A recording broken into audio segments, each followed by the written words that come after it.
আলহামদুলিল্লাহ ওয়াসসালাতু ওয়াসসালামু আলা রাসূলিল্লাহ। নিশ্চয় আপনার পূর্ব হতে রুকিয়া শারঈয়া সম্পর্কে প্রাথমিক ধারণা রাখেন, অথবা নাম শুনেছেন, অথবা জানতে আগ্রহী। বিষয়টি আপনার জন্য ইম্পর্টেন্ট বলেই আপনারা এখানে ভর্তি হয়েছেন। সুতরাং ভূমিকাকে আমরা দীর্ঘায়িত না করে আমরা আলোচনা শুরু করব। এই অধ্যায়ে আমরা আলোচনা করব রুকিয়া শারঈয়ার পরিচয়, প্রকার, প্রয়োজনীয়তা ও বর্তমান প্রেক্ষাপট। এই দার্সে আমরা আলোচনা করব রুকিয়ার পরিচিতি, রুকিয়ার হাকিকত, বাস্তবতা ও বৈশিষ্ট্য, রুকিয়ার প্রয়োজনীয়তা, রুকিয়ার উৎস, প্রামাণিকতা, রুকিয়ার প্রকার, রুকিয়া কেন করবেন, রুকিয়া কেন করবেন না, এই বিষয়গুলো নিয়ে আমরা ইনশাআল্লাহ আলোচনা করব। এবং আসলেই আমাদের আলোচনার শুরুটা হবে রুকিয়ার পরিচয় দিয়ে। তারও পূর্বে আমরা কিছু কথা বলতে চাই, সেটা হলো যে আমরা আমাদের সমাজে সবাই কয়েকটা শ্রেণীতে বিভক্ত হয়ে গেছি।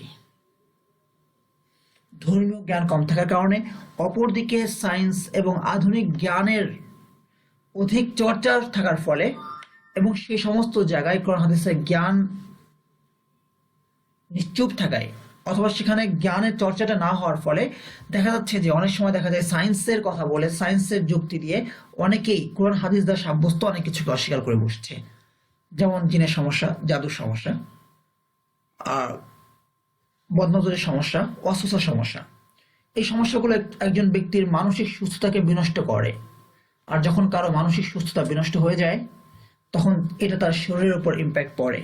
সুতরাং আমাদের সুস্থতা, আমাদের ভালো থাকার সাথে যেমন শারীরিক রোগগুলো জড়িত, যেভাবে জড়িত মানসিক রোগগুলো, ঠিক একইভাবে জিন, জাদু, বদনজর, অসুস্থতার বিষয়গুলো জড়িত। একজন চিকিৎসক কোন একটা রোগের চিকিৎসা করতে গেলে সে যেমন 10টা দিককে সামনে রাখে, ঠিক তাকে কিন্তু এই বিষয়গুলো সামনে রাখা দরকার ছিল। কিন্তু এগুলো যেহেতু সায়েন্সের বিষয় নয়, বরং কোরআন সুন্নাহর বিষয়, এবং কোরআন সুন্নাহ সেখানে চর্চা না হওয়ার ফলে এই শ্রেণী অনেক ক্ষেত্রে দেখা যায় কোরআন সুন্নাহকে অস্বীকার করে বসছে। বিপরীতে একটি শ্রেণী আছে আমাদের সমাজে, যারা জিন, জাদু, বদনজর, অস্ত্রকে এত পরিমাণে বিশ্বাস করে, তার বিবেকে ধরছে না, তার বুদ্ধিতে ধরছে না, কোনো একটা কিছু ঘটেছে, সেটাকে জিনের সমস্যা, জাদুর সমস্যা বানিয়ে দিচ্ছে। তো দুই শ্রেণী প্রান্তিকতায় লিপ্ত রয়েছে। এক শ্রেণী, জিন জাদুর সমস্যাতেও চিকিৎসা গ্রহণ করো, ঘুমের ওষুধ খেতে থাকো, মৃত্যুর আগ পর্যন্ত ঘুমের ওষুধ খেতে খেতে দেখা যায় শেষ পর্যন্ত মৃত্যুর কোলে ঢলে পড়তে হচ্ছে। অপর শ্রেণী, সাপে কামড়েছে সেখানেও সে ওঝার কাছে যাচ্ছে, কুকুরে কামড়েছে সে ট্রিটমেন্ট গ্রহণ না করে সে মিষ্টি পড়া আনছে, গুড় পড়া আনছে। তো একটা প্রান্তিকতা বিদ্যমান। সেই জায়গা থেকে কুসংস্কারগুলো দূর করার জন্য, যারা কোরআন সুন্নাহয় অবিশ্বাসীতে পরিণত হচ্ছে, তাদেরকে বিশ্বাসে ফিরিয়ে আনার জন্য আমাদেরকে যে বিষয়টি নিয়ে আলোচনা করতে হবে সেটি হলো রুকিয়া শারঈয়া। আসলে এই রুকিয়ার এই চর্চাটা না থাকার কারণে আমাদের সমাজে দেখা যায় যে দিনের সমস্ত প্র্যাকটিস তার মাঝে আছে, কিন্তু সে শিরকে সুস্পষ্টভাবে জড়িয়ে যাচ্ছে। কেন?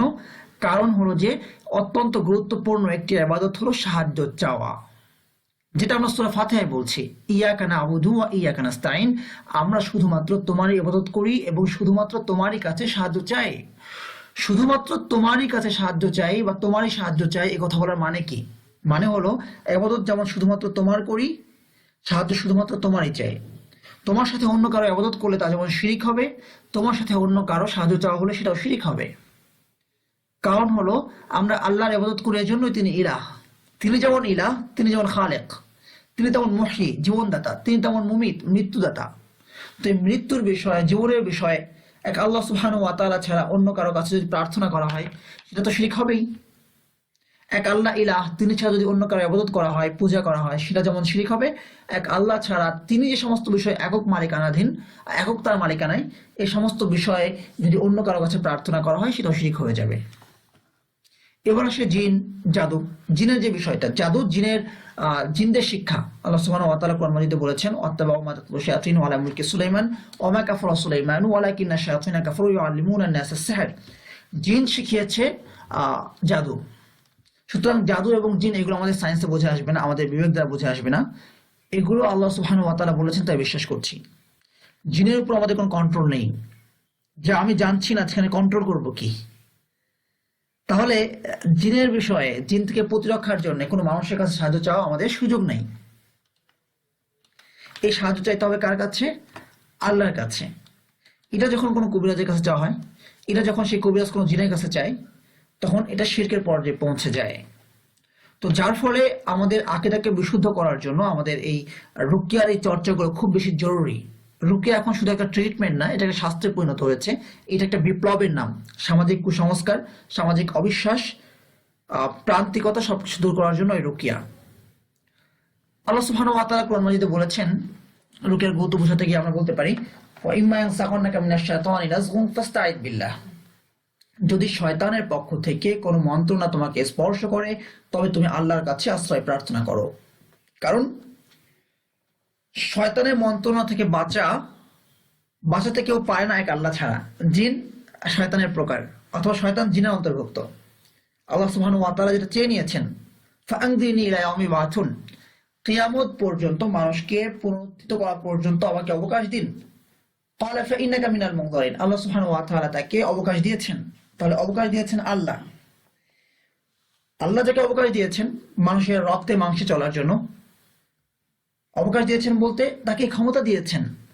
এই ক্ষমতা প্রয়োগ করতেও তাকে বেশ কিছু প্রচেষ্টা চালাতে হয়। আপনি যদি প্রতিদিন 1 কেজি করে বালতি উঁচু করতে থাকেন, দেখা যাবে যে আপনি একদিন একই সাথে 3টা বালতি উঁচু করতে পারবেন।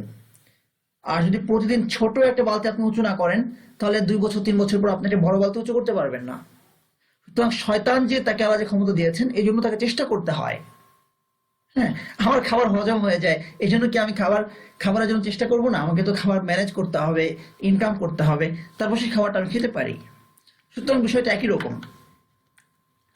তো যাই হোক, রুকিয়ার পরিচয় আমরা সরাসরি চলে যাই। রুকিয়ার শাব্দিক অর্থ ফু দেওয়া, ঝাড়ফুঁক করা। এই যে ঝেড়ে দিই, যে আমরা ফু দিই, এটা হলো রুকিয়ার শাব্দিক অর্থ। তো আজকাল আমরা এই রুকিয়াকে তার শাব্দিক অর্থে ব্যবহার করছি না। পারিভাষিক অর্থটা আমাদের এখানে উদ্দেশ্য। পারিভাষিক অর্থে শব্দটিকে আমরা ফু দেওয়া অর্থে ব্যবহার করি না, বরং পাঠ করা অর্থে ব্যবহার করি। অর্থাৎ রুকিয়া মানে রোগী নিজে কোরআন পাঠ করবে, কিংবা অন্য কেউ রোগীর কাছে কোরআন পাঠ করবে। ব্যক্তি যখন শারীরিক, মানসিক, আত্মিক কিংবা জিন, জাদু, বদনজর ইত্যাদি রোগ থেকে আরোগ্যের প্রত্যাশায় আল্লাহর প্রতি পূর্ণ আস্থাশীল হয়ে নিজে কোরআন পাঠ করবে, কিংবা অন্য কেউ তাকে পাঠ করে শোনাবে, একে আমরা শারঈ রুকিয়া বলি। অর্থাৎ রুকিয়া নিজে পড়তে পারে, অন্য কেউ পড়তে পারে। কি কি রোগ থেকে? শারীরিক রোগ, মানসিক রোগ, আত্মিক রোগ, কিংবা প্রাণের মধ্যে সমস্যাগুলো আছে, জিন, জাদু, বদনজর, ওয়াসওয়াসা ইত্যাদি। কারণ হলো আল্লাহ সুবহানাহু ওয়া তাআলা বলেছেন, ফি শিফাউল লিন্নাস, মানুষের জন্য শিফা রয়েছে কোরআন মাজিদে। সুতরাং যত ধরনের রোগ হতে পারে, যত ধরনের প্রবলেম সৃষ্টি হতে পারে, সমস্ত ধরনের প্রবলেমের আরোগ্য আল্লাহ সুবহানাহু ওয়া তাআলা এই কোরআন মাজিদে দিয়ে রেখেছেন। শারঈ রুকিয়ার মাঝে শুধু কোরআন নয়, হাদিসে বর্ণিত দোয়াসমূহ অন্তর্ভুক্ত। রুকিয়ার শাব্দিক অর্থ হলো ঝাড়ফুঁক, যেটা আমরা বলেছি। দেখুন, এটা আমরা হাদিস থেকে জানতে পারি। রুকিয়া শব্দটি মূলত আমরা হাদিস থেকে নিয়েছি। হাদিসে জিবরিল, রাসূল সাল্লাল্লাহু আলাইহি ওয়াসাল্লাম জাদুতে আক্রান্ত হয়েছিলেন, তখন আল্লাহ সুবহানাহু ওয়া তাআলা জিবরিল আলাইহিস সালামকে পাঠিয়েছেন।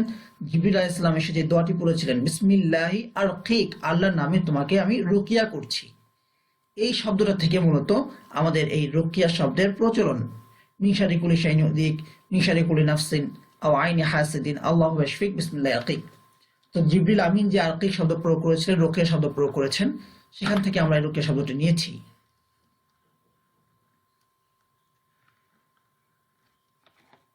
তো রুকিয়া মানে যদি হয় ঝাড়ফুঁক করা, তাহলে এই রুকিয়া 2 প্রকার। ঝাড়ফুঁক আমাদের সমাজেও 2 ভাবেই হয়ে আসছে জাহেলিয়াত থেকে। এক প্রকার ঝাড়ফুঁককে ইসলাম সমর্থন করেছে, আর এক প্রকার ঝাড়ফুঁককে ইসলাম অবাঞ্ছিত এবং নাজায়েজ ফতোয়া দিয়েছে। রুকিয়া শারঈয়া, যেটা ইসলাম সমর্থিত, শিরক থাকতে পারবে না যে রুকিয়াতে, কুফর থাকতে পারবে না, অর্থাৎ শিরকি কোনো কথা থাকবে না, সে কুফরি কোনো কথা থাকবে না, কোনো মন্ত্র হতে পারবে না। অনেক ধরনের মন্ত্র আমাদের সমাজে প্রচলিত আছে, সাপ ধরার মন্ত্র, এই মন্ত্র, সেই মন্ত্র, জিন হাজির করার মন্ত্র, জিন তাড়ানোর মন্ত্র, বহু মন্ত্র। তো সেসব মন্ত্রে কোনো কোনো মন্ত্র সরাসরি প্রতারণা, জাস্ট অনর্থক কিছু শব্দ বলা। আর কিছু কিছু মন্ত্র আছে এমন যেগুলো মূলত জিনদের সাধনা করা হয় সেসব মন্ত্রের মাধ্যমে। অর্থ জানা নেই বা অস্পষ্ট কিছু হতে পারবে না।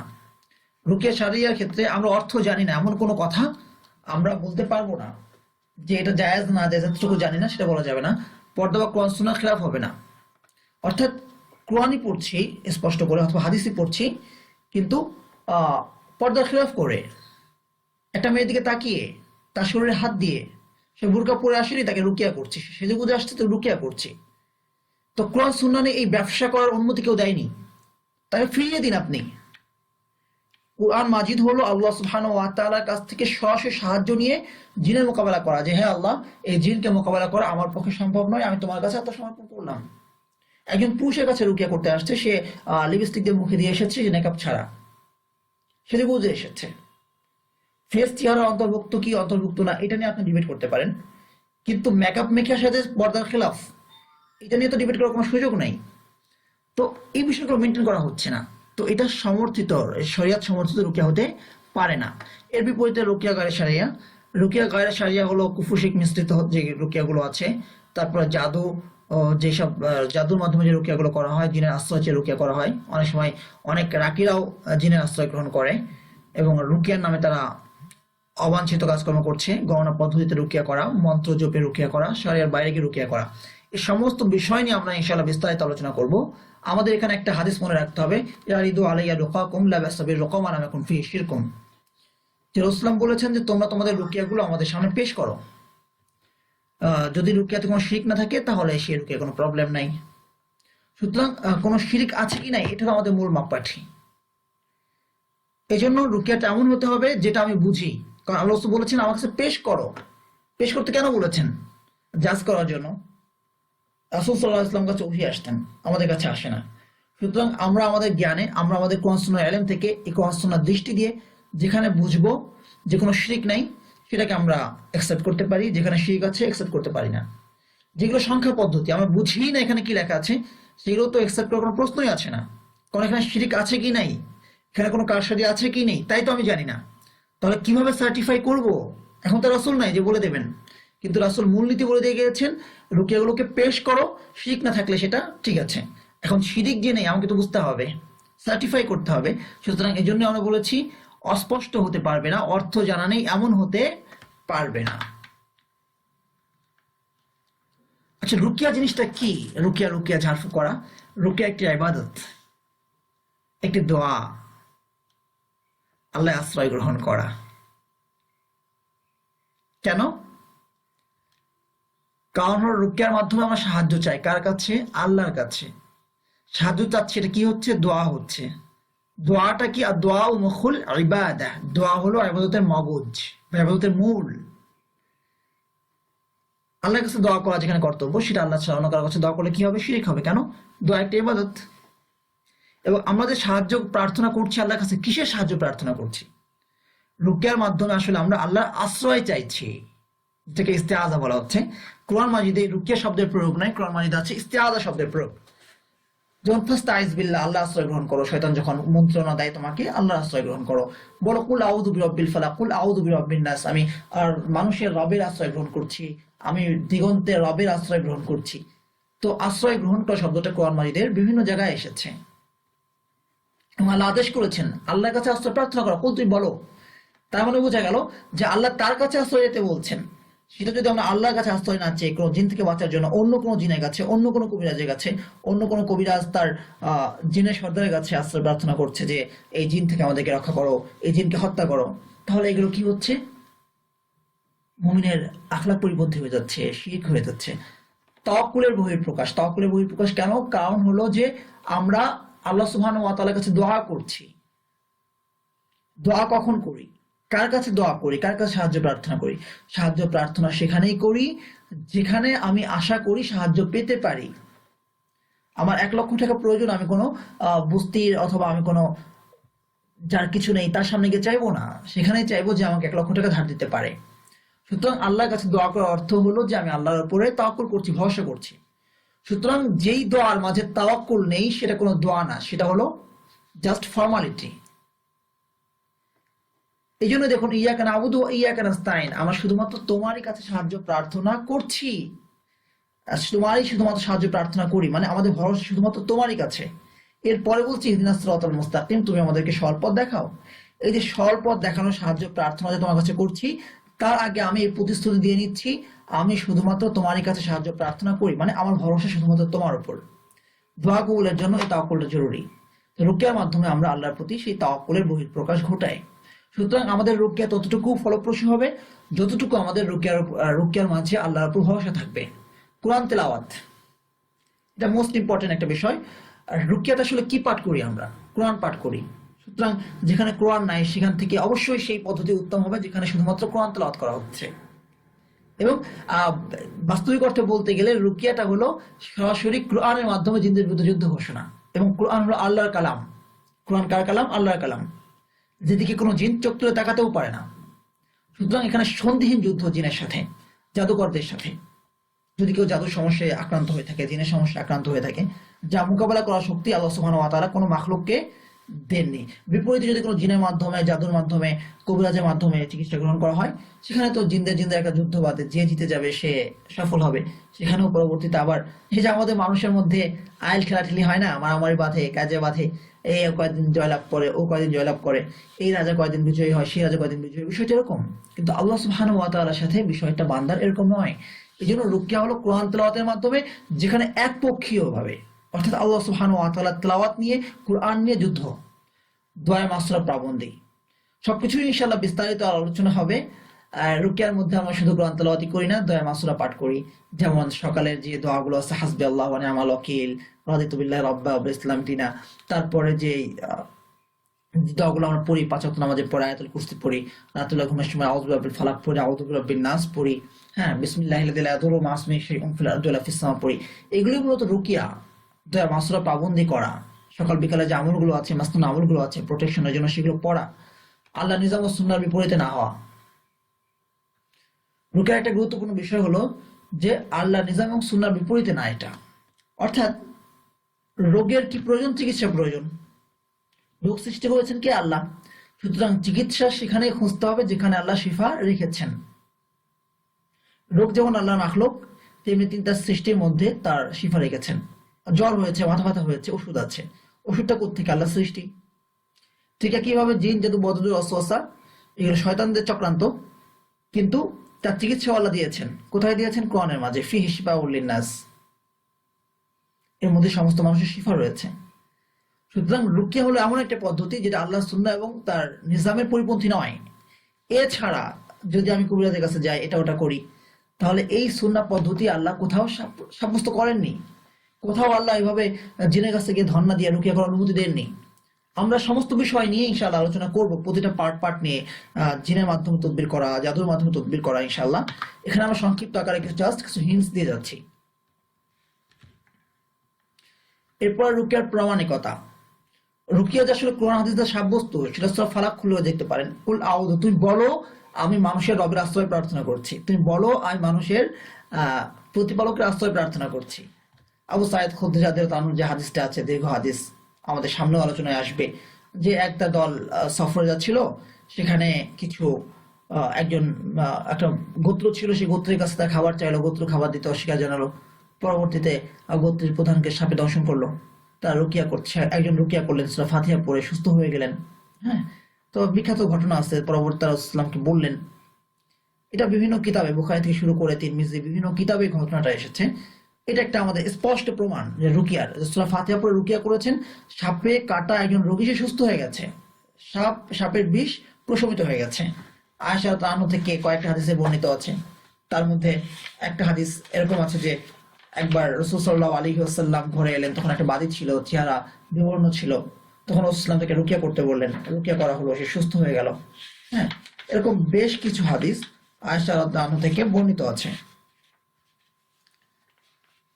তো আসলে রুকিয়া সংক্রান্ত হাদিস তো একজনের বর্ণনা করেননি, বহু সাহাবী থেকে বর্ণিত আছে। এখানে আসমা রাদিয়াল্লাহু আনহা বর্ণিত সনদ তিরমিজির একটা হাদিসের আমরা ইঙ্গিত দিয়েছি। জাফর বিন আবু তালেব রাদিয়াল্লাহু আনহুর এক সন্তান অসুস্থ হওয়ার পর রাসূল সাল্লাল্লাহু আলাইহি ওয়াসাল্লাম তাকে রুকিয়া করতে বলেছিলেন। হ্যাঁ, এই হাদিসটা আছে কোথায়? তিরমিজির 2059 নম্বর হাদিস। এটা বর্ণনা করেছেন আসমা রাদিয়াল্লাহু আনহা। শিফার আয়াতসমূহ রয়েছে কোরআনের মধ্যে, যে শিফা আছে, অনুনাজ্জিলু মিনাল কুরআনি মা হুয়া শিফাউন ওয়া রাহমাতুল লিল মুমিনিন। কোরআনের এমন কিছু আয়াত আছে যা শিফা এবং রহমত মুমিনদের জন্য। আরো বিভিন্ন আয়াত আছে, এক করে ইনশাআল্লাহ আমরা এগুলো আলোচনা করব। তো রুকিয়া আসলে আমরা কয়েকটা দিকে এতক্ষণ আলোচনা থেকে বুঝলাম, রুকিয়াতে আমরা প্রচলিত কুসংস্কার নিয়ে আলোচনা করব। এটা একটা বিপ্লব, প্রচলিত কুসংস্কারকে দূরীভূত করার জন্য, রুকিয়ার বিষয়ে বা জিন জাদু বদনজরের বিষয়ে যাদের অবিশ্বাস আছে সে অবিশ্বাসকে দূর করার জন্য সঠিক আকীদা আমাদেরকে পেশ করতে হবে। সেটা করবো আমরা রুকিয়া শারিয়ার এই আলোচনার মধ্য দিয়ে। যারা কুসংস্কারে লিপ্ত রয়েছে, অতি বিশ্বাস পোষণ করছে, কিছু হলেই জিন, কিছু হলেই জাদু, অনেক রাকিরাও আজকে এই বিষয়টা এমন হয়েছে যে এই রোগের শারীরিক কোনো কারণ থাকতে পারে কিনা, মেডিকেল কোনো ব্যাখ্যা আছে কিনা, সরাসরি হ্যাঁ সমস্যা মাথা ব্যথা, ঠিক আছে জাদু সমস্যা, বুকে ব্যথা, হ্যাঁ জিনের আসর, জাদুর প্রবলেম। তো রুকিয়ার ক্ষেত্রে সীমালঙ্ঘন হয়ে যায়। এই যাবতীয় বিষয় আমরা ইনশাআল্লাহ এখানে আলোচনা করব, কারণ যেখানে সীমালঙ্ঘন হয়ে যায়, শারিয়া সীমানা থেকে বের হয়ে যায়, সেটা তো রুকিয়া শারিয়া হতে পারে না। কেন রুকিয়া করবেন, কেন রুকিয়া করবেন না?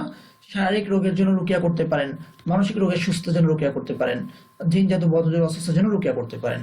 জিন জাদু বদনজর অস্বস্থা এগুলো আল্লাহ সুবহানাহু ওয়া তাআলা বলেছেন, তাই আমরা বিশ্বাস করি, কোরআন মাজিদে এই কথাগুলো বলেছেন।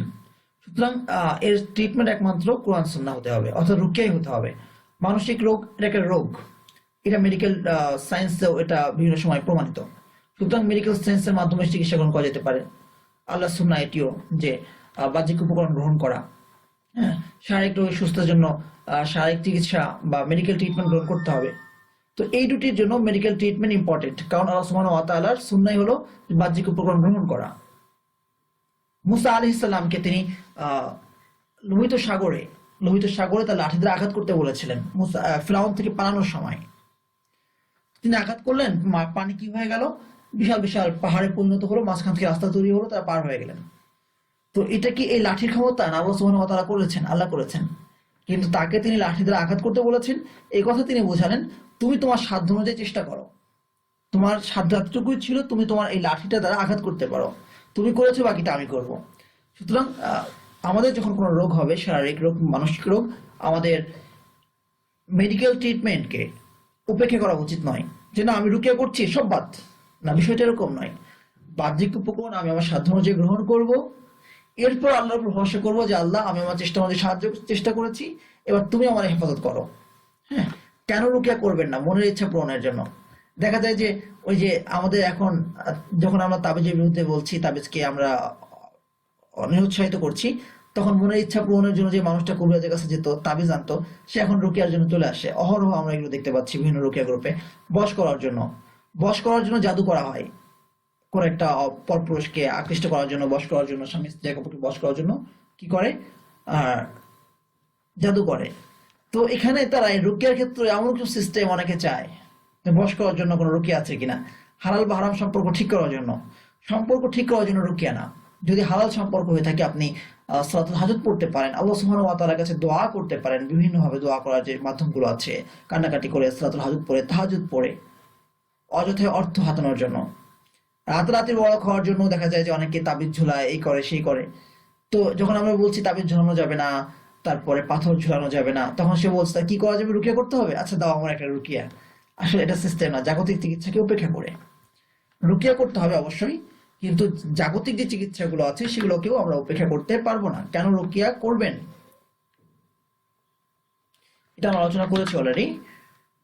রুকিয়ার কার্যকারিতা, এটা বিভিন্ন প্রমাণ আমরা জানি যে রুকিয়ার আসলে কোনো কার্যকারিতা আছে কিনা, কোনো প্রমাণ আছে কিনা। কোরআনের মধ্যে শিফার আয়াতগুলো সেখানে স্পষ্ট করেই বলা আছে, কোরআনের মধ্যে শিফা আছে। আইয়ুব আলাইহিস সালামের ঘটনা, আইয়ুব আলাইহিস সালাম, আল্লাহ সুবহানাহু ওয়া তাআলা বলেছেন অযকুর আবদানা আইয়ুব ইয নাদা রাব্বাহু আন্নী মাসসানিয়া শাইতানু বিনুসবি ওয়া আযাব। সে আল্লাহ সুবহানাহু ওয়া তাআলার কাছে দোয়া করলেন যে আল্লাহ আমাকে শয়তান স্পর্শ করেছে, কষ্ট দিচ্ছে। আল্লাহ সুবহানাহু ওয়া তাআলা বললেন উরকুদ বিরিজলিক হাযা মুগতাসালুন বারিদুন ওয়া শারাব, তুমি তোমার পা দ্বারা আঘাত করো। তিনি মাটিতে আঘাত করলেন, সেখান থেকে পানি উৎসারিত হলেন, তিনি সেখানে গোসল করলেন, সুস্থ হয়ে গেলেন। এই যে তিনি সুস্থ হলেন, আল্লাহ সুবহানাহু ওয়া তাআলা সুস্থ করে দিলেন তার দোয়ার বদৌলতে। তো রুকিয়ার মাধ্যমে আমরা মূলত আল্লাহ সুবহানাহু ওয়া তাআলার কাছে দোয়া করি। মুসা আলাইহিস সালামের ঘটনা, ফ্রাউনের যে বাহিনী আছে, জাদুকর বাহিনী, তারা বিভিন্ন সাপ দেখাচ্ছে, তাদের রশি ছেড়ে দিয়েছে, লাঠি ছেড়ে দিয়েছে, সাপ হচ্ছে। মুসা আলাইহিস সালাম শুধু বললেন মা জিতুম বিসসাহির ইন্নাল্লাহা সাইয়ুতিলুম, তোমরা যা কিছু এনেছো সব জাদু, আল্লাহ এই জাদুকে ধ্বংস করবেন। তো কি হলো, সমস্ত লাঠি, তাদের যে সাপ হয়েছিল, যা কিছু হয়েছিল সব খেয়ে ফেলো মুসা আলাইহিস সালামের লাঠি। তো মা জিতুম বিসসাহির, তোমরা যা কিছু এনেছো সমস্ত কিছু জাদু, আল্লাহ তা ধ্বংস করবেন। এই আয়াত মুসা আলাইহিস সালামের এই কথা আল্লাহ কোরআনে এনে দিয়েছেন। আপনার কি বিশ্বাস হয় যদি এই আয়াত আপনি কোনো জাদুকরের সামনে বলেন, কোনো জাদুর সামনে বলেন, এবং সেই ইয়াকিন থাকে, যে ইয়াকিনের কারণে মুসা আলাইহিস সালাম জাদুকরদের লাঠিকে ভয় পায়নি, সেই সাপগুলোকে সে ভয় পেয়ে পালিয়ে যায়নি, সেই সাহস যদি আপনার থাকে, আপনার কি মনে হয় যে কোরআন এখন অকার্যকর হয়ে গেছে? না। আল্লাহ সুবহানাহু ওয়া তাআলা এই কথার দ্বারা, যেভাবে এই বিশ্বাসের দ্বারা তাদের লাঠিকে, তাদের জাদুকে তিনি একদম ধ্বংস করে দিয়েছেন, নির্মূল করেছেন, আমরা যদি ওই বিশ্বাস নিয়ে পড়তে পারি, আমাদের জাদু নির্মূল হয়ে যাবে। আবু সাঈদ খুদরি রাদিয়াল্লাহু আনহুর ঘটনা, যেটা যে সাপের বিষ একদম প্রশমিত হয়ে গেছে, একটু আগে আমরা বললাম। ইউনূস আলাইহিস সালামের ঘটনা, তিনি একটা দোয়া বলেছেন, লা ইলাহা ইল্লা আনতা সুবহানাকা ইন্নী কুনতু মিনাজ জালিমিন। আল্লাহ সুবহানাহু ওয়া তাআলা তাকে মাছের পেট থেকে বের করে আনলেন। এই দোয়া যখন আপনি বলবেন আপনার সমস্যার ক্ষেত্রে, আল্লাহ কি আপনাকে সাহায্য করবেন না? আল্লাহ বলেই দিচ্ছেন এখানে স্পষ্ট করে, কি বলছেন? ফাস্তাজাবনা লাহু ওয়া নাজাইনাহু মিনাল গাম্মি ওয়া কাযালিকা নুনজিল মুমিনিন ওয়া কাযালিকা নুনজিল মুমিনিন। আমি শুধুমাত্র ইউনূসকে উদ্ধার করিনি, এভাবে আমি মুমিনদেরকেও উদ্ধার করে থাকি। সুতরাং এগুলো প্রমাণ করে রুকিয়ার আসলে কোনো কার্যকারিতা আছে কিনা। আমাদের এই রুকিয়া পাঠের লক্ষ্য হলো সচেতনতা সৃষ্টি, শিরক থেকে বেঁচে থাকা, জিন জাদু অনিষ্ট থেকে সুরক্ষা। জাযাকুমুল্লাহু খায়রান, আহসানাল জাযা। আসসালামু আলাইকুম ওয়া রাহমাতুল্লাহ।